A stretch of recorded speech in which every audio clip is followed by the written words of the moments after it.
4 and 5, okay. Issue 4, failure to carry out prepayment audit to the tune of 66,791,699.75. Paragraph 1705 of the Financial Regulation 2009 states, the head of internal audit unit in all ministries, extra-ministries office shall ensure that 100% prepayment audit of all check and pass vouchers is carried out, and the vouchers forwarded under security schedule direct to the appropriate central pay office for payment. Checked and pass payment voucher received to be held in that unit for not more than 48 hours. Also, paragraph 1710 of the FR 2009 states, internal audit certification of payment vouchers and other accounting books and records examined shall be through the issue of internal audit stamps. Audit observed that the same sum of money was paid by the ministry, and 2, the payment in that one above did not pass through prepayment audit, contrary to the provision of the extant regulations. And the ministry responded, we have given out instruction and it's been complied with based on your observations and recommendations. And the recommendation by the office was they should account to this August committee the sum of 66,791,691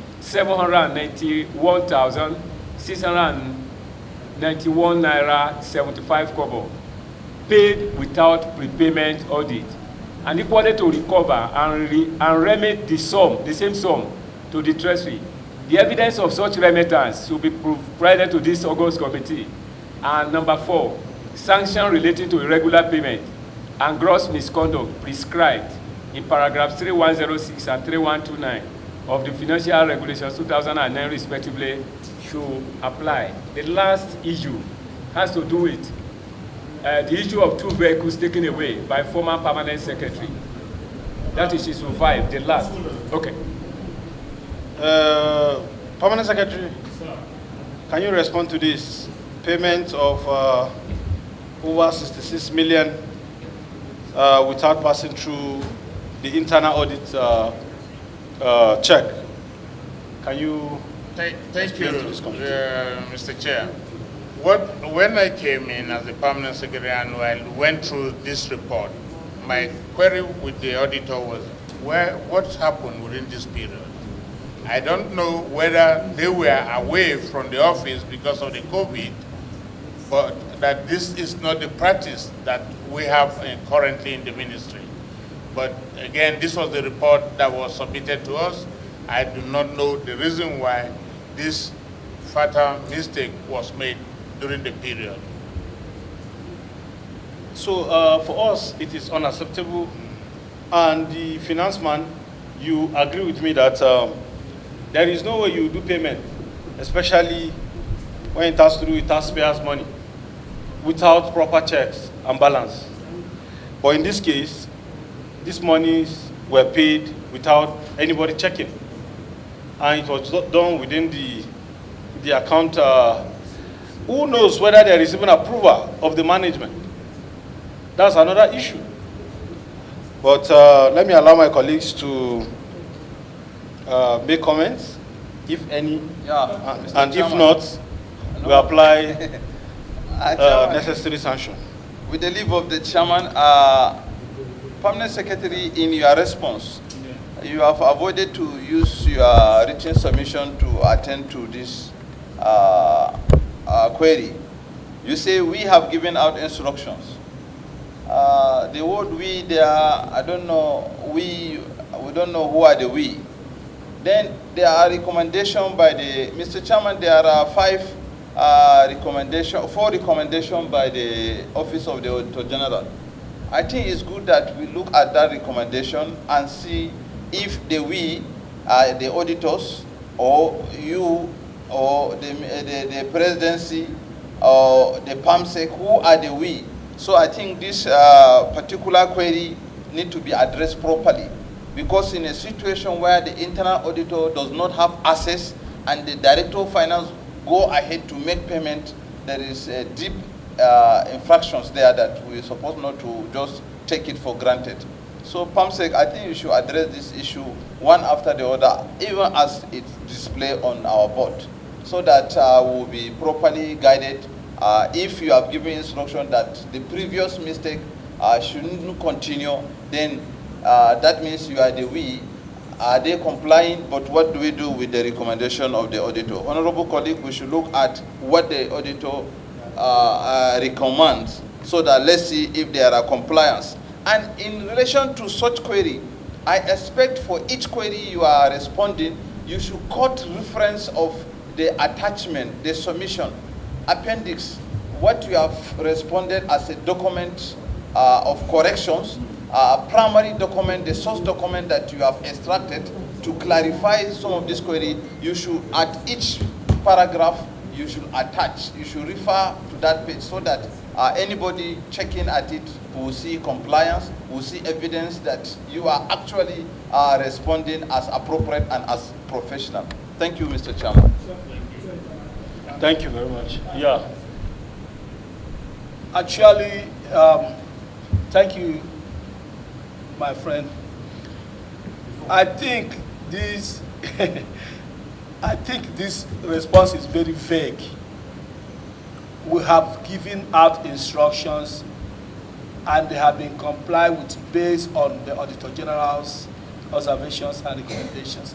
This answer is just close to no answer. Giving out instructions, to whom was instructions given? If they have now, you ask them to comply, where is proof of compliance? So this answer, I think, is just an admission that we did this. We are going to resolve it. So if there's a resolution to it, show us the resolution. Because this answer is not cogent at all. Mr. Chair, I think basically what we are doing is to ameliorate a bad situation. You have rightly observed. I understand. You are trying to ameliorate a bad situation. Because this was already, this was a letter written in February this year. And what we did, we having observed the lapses of the past, that we cannot go on making the same infraction or making the same mistake. And so we had to give instructions that this must stop. That was just the whole essence of it. But when you give instructions, your job, yes, sir, is to make sure, as you directed, that the compliance you must make sure that whatever you directed is complied to. Our question now is, these instructions, we, meaning your office, yes, sir, you gave out instructions. Where is the compliance? The compliance, we must admit that these were things that happened in 2020. We know that it's already a misfeasance because you failed to do what... Wait, please. Yes, sir. We know it's already a misfeasance because you failed to do what you were supposed to do at the time you were supposed to do it. Exactly. So that alone is an admission that was done, something is wrong. So, but what we're saying is that thing you intend to do right, okay? Yes. And you have given instruction to do right. Where is it? Okay. Of course, that I did not come with, sir. Thank you, sir. All he's trying to say is just that do we have evidences of what back up these statements? That's all. That's it. Yeah. That's what the statement is. That's all. But I don't have that here. We don't need to overflow this issue. It's clear, and I will just urge that. Permanent Secretary. Thank you. You have listened and heard the issues raised by the auditor and my colleagues. This matter is a very serious matter. All we want to know is, in your response, you said you have put in place a mechanism to stop, to ensure that the necessary audit, internal audit procedure is being followed. We want to see evidence of such mechanism. And we also want to know what happened to this other payment that went through the account session without the audit check. We want to also know, so that we want to know if these monies went to the DFA or somewhere. If not, these monies has to be refunded, just like is being recommended by the Auditor General. Honorable colleagues, on this matter, I think we need to move forward. Thank you. The last